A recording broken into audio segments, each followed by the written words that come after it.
Next gen astro ஆன்மீக அன்பர்கள், நேயர்கள், ஜோதிட அன்பர்கள் அனைவருக்கும் அன்பான வணக்கங்கள். நான் உங்கள் பாரம்பரிய ஜோதிடர் ஸ்ரீ குரு சுந்தரவடிவேல்.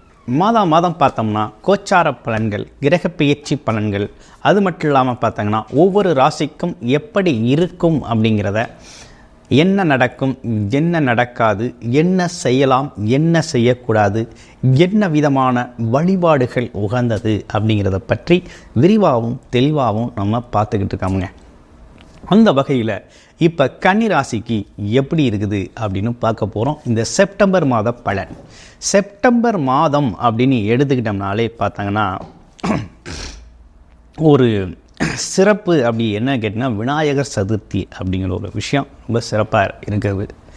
7ஆம் தேதி வருது, செப்டம்பர் மாதம் 7ஆம் தேதி விநாயகர் சதுர்த்தி திருவிழா அப்படிங்கிற ஒரு விஷயம் வருது. அடுத்து இப்போ கன்னி ராசி அப்படின்னா ராசிநாதன் புதன் பகவான் தான். இப்போ ராசியிலேயே கேது பகவான் இருக்கக்கூடிய ஒரு அமைப்பு. அடுத்து பார்த்தோம்னா கேது மட்டும் இல்லை, சுக்கிரனும் அங்கே நீசம் பெற்று அமர்ந்திருக்கிறார். கேது இருக்கக்கூடிய ஒரு அமைப்பு அப்படின்னு பார்த்தோம்னா ஹஸ்தம் சந்திரனோட நட்சத்திரத்தில் அமர்ந்திருக்கிறார், கேது அமர்ந்திருக்கிறார். சுக்கிரன் பார்த்தோம்னா உத்திரம் 12 கூடைய சூரியனோட சாரத்தில் பயணம் செய்கிறாரு. ஆமாம், புதனும் 12 இருக்கிறார். இது ஒரு நல்ல அமைப்பா அப்படின்னு பார்த்தோம்னா, இந்த செப்டம்பர் மாதத்தில் கன்னி ராசிக்கு இது ஒரு நல்ல அமைப்பா அப்படின்னு பார்த்தோம்னா, எப்படி பார்த்தாலும் ஏதேனும் ஒரு விரயச்செலவுகள் அப்படிங்கிற ஒரு அமைப்பு தான் நிறைய இருக்குது. விரயச்செலவுகள், அலைச்சல், திருச்சல், கொஞ்சம் விரயச்செலவுகள் வருது. ஆனால் மற்றபடி சிரமங்கள் இருக்கா, வேலை தொழில் வருமானம்லாம் நல்லா இருக்கா அப்படின்னா நல்லா இருக்கு, அதெல்லாம் எந்த குறைபாடும் இல்லை. வேலை கன்னிராசிக்கு யார்? யோகர் தான், சுக்கிரன். அதே நேரத்தில் பார்த்திங்கன்னா சனி பகவானும் யோகர் தான்.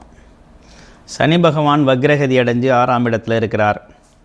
என்ன கன்னிராசியை பொறுத்த வகையில் வேலை பார்க்குற இடத்துல கொஞ்சம் வேலை சூழலில் கொஞ்சம் வாக்குவாதங்கள் வரும், மனஸ்தாபங்கள் வரும். கொஞ்சம் விட்டு கொடுத்து போங்க. இந்த காலகட்டத்தில் பொறுமையாக நிதானமாக போகிறது. அது எவ்வளோ நாள் அப்படின்னு பார்த்தோம்னா ரொம்ப நாள்லாம் இல்லைங்க, சும்மா இந்த மாதத்தில் ஒரு செப்டம்பர் 17ஆம் தேதி வரையும் தான். ஓகேங்களா? அதுக்கு பிறகு ஒன்றும் ப்ராப்ளம் தான் இல்லை. ஒரு 15லிருந்து ஒரு 17 நாட்கள் மட்டும் கொஞ்சம் கவனமாக இருக்கணும் வேலையில், தொழிலில். ஏன்னா தொழிலுக்குடையவனும் உங்களுடைய ராசிநாதனும் ஒருத்தர் தான், 12ஆம் இடத்துல இருக்கிறாங்க. அப்போ என்னென்னா 12ல் இருக்கிறது மட்டும் இல்லாமல் அவங்க ஆயில்யம் எந்த அவங்க இருக்கக்கூடிய அமைப்பு அப்படின்னு பார்த்தோம்னா 12ஆம் இடத்துல இருக்கக்கூடிய அந்த அமைப்புக்கு ஒரே ஒரு நல்ல விஷயம் உண்டு. என்னன்னா, வெளிநாடு வெளியூர் போகணும், வேலை தொழில் நிமித்தமாக அல்லது சுற்றுலா, ஆன்மீக சுற்றுலா போகணும். ஆமாம், அப்படின்னா தாராளமாக இந்த காலகட்டத்தை பயன்படுத்தி போயிட்டு வரலாம். அடுத்து அரசாங்க வேலை பார்க்குறவங்களுக்கு டிரான்ஸ்ஃபர் கிடைக்கக்கூடிய அமைப்பு இருக்குது. அரசு சார்ந்த வேலை பார்க்குறவங்களுக்கு உறுதியாக இடமாற்றம் அப்படிங்கிற ஒரு அமைப்பு ஏற்படும். ஆமாம், இடமாற்றம் கேட்டிருந்தாலும் ஏற்படும், கேட்கலனாலும் இடமாற்றம் உண்டு. ஓகேங்களா? அடுத்து படிக்கிற குழந்தைகள், பள்ளி சார்ந்த விஷயங்கள், குழந்தைகளுக்கெல்லாம் கொஞ்சம் கல்வி சார்ந்த விஷயங்கள் கொஞ்சம் தடை தாமதம் ஏற்படும், மந்தம் உருவாகும்.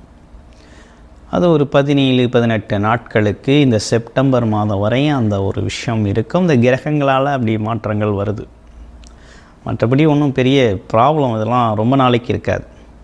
சும்மா ஒரு 15-20 நாட்கள் மட்டும்தான். ஓகேங்களா?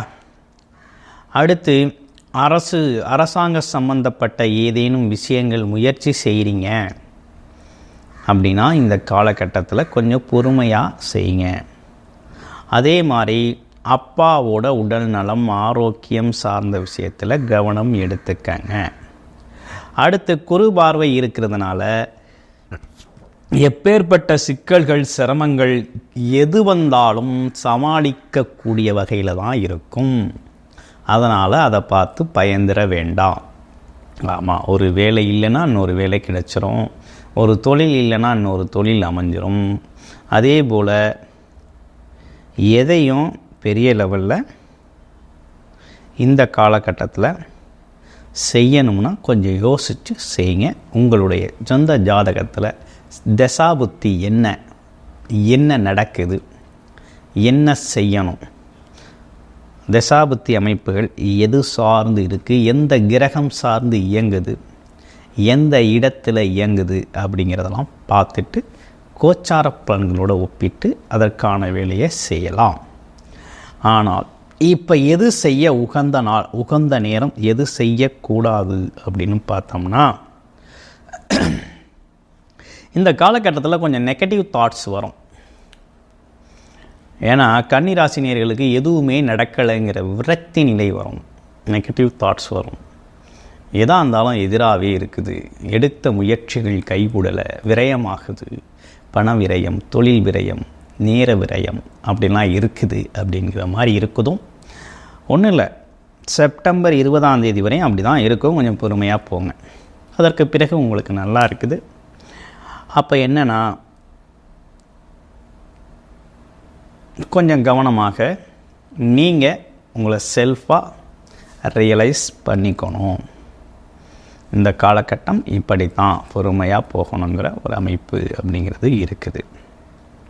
வேலை தொழில் வருமானம் சார்ந்து விஷயங்களில் கொஞ்சம் எதிர்பார்த்த அளவுக்கு பெரிய லெவலில் எதிர்பார்ப்பு இந்த மாதம் தேவையில்லை, எதிர்பார்ப்பு வேண்டாம். அடுத்து கமிஷன் தொழில்கள் சார்ந்து விஷயங்களில் கொஞ்சம் கமிஷன் தொழில் சார்ந்த விஷயங்கள் நல்லா நடக்கக்கூடிய ஒரு அமைப்பு அப்படிங்கிறது இருக்குது. ஆமாம், நீண்ட நாளாக பேசிக்கிட்டு இருக்கிற விஷயம் திடீர்னு முடியும். ரியல் எஸ்டேட் சம்மந்தப்பட்ட விஷயங்கள்லாம் முடியும். அடுத்து திருமணம் எப்படி இருக்கும் அப்படின்னு பார்த்தோம்னா வரன் அமையக்கூடிய ஒரு காலகட்டம் தான். பாருங்கள், அதாவது செப்டம்பர் மாதம் 15க்கு பிறகு, சில பேருக்கு 15க்கு முன்னாடியும் கூட உங்களுக்கான மரண தேடி கண்டுபிடிச்சிடலாம். திருமண வைபவங்களுக்கான முயற்சிகளை எடுக்கலாம். தசாபுத்தி நல்லா இருக்குன்னா எடுக்கலாம் அப்படிங்கிற ஒரு அமைப்பு தாங்க இருக்குது. ஆக மொத்தத்தில் இந்த காலகட்டம் அப்படிங்கிறது கன்னிராசியை பொறுத்த வகையில் நல்லா தான். குரு பார்வை இருக்கிறதுனால எப்பேற்பட்ட விஷயத்தையும் சமாளிக்கலாம் அப்படிங்கிற ஒரு விஷயம் நல்லா இருக்குது. ஆசைகள் நிறைவேறுறது அப்படிங்கிற ஒரு விஷயம் இந்த காலகட்டத்தில் கொஞ்சம் ஆசைகள் நிறைவேறதுங்கிறது கொஞ்சம் தடை தாமதத்தோடு நிறைவேறும் அப்படிங்கிற ஒரு அமைப்பு உண்டு. தசாபுத்தி நல்லா இருக்குது அப்படின்னா எப்பேற்பட்ட விஷயத்தையும் சாதிக்கலாம் அப்படிங்கிற ஒரு அமைப்பும் ஏற்படக்கூடிய அமைப்பு இருக்குது. இதுதான் இந்த மாதத்துக்கான கிரக நிலை. அடுத்து இந்த மாதத்தில் பொறுத்த வகையில் பார்த்தீங்க அப்படின்னா செப்டம்பர் 2 அமாவாசை திதி பித்திருக்கள் தர்ப்பணம் கொடுக்கிறது அப்படிங்கிற விஷயம் ரொம்ப நல்லது. முன்னோர்கள் ஆசீர்வாதத்தை பெறக்கூடிய ஒரு மாதம். அடுத்து 7 செப்டம்பர் 7 விநாயகர் சதுர்த்தி வருது. விநாயகரின் முழு அருளை பெறக்கூடிய விநாயகர் சதுர்த்தி திருநாள் அப்படிங்கிற ஒரு விஷயம் வருது. அடுத்து பாருங்கள், செப்டம்பர் 17 பௌர்ணமி திதி வருது. திரு அண்ணாமலையாரை வழிபட்டு முழு அருளை பெறக்கூடிய ஒரு நல்ல நாள், நல்ல மாதம். அடுத்து பாருங்கள், இந்த செப்டம்பர் மாதம் 6 சுபமுகூர்த்த தினங்கள் வருது. அதுலேயும் குறிப்பாக 3 சுபமுகூர்த்த தினங்கள் அப்படிங்கிறது ரொம்பவும் சிறப்புக்குரியதாக இருக்குது.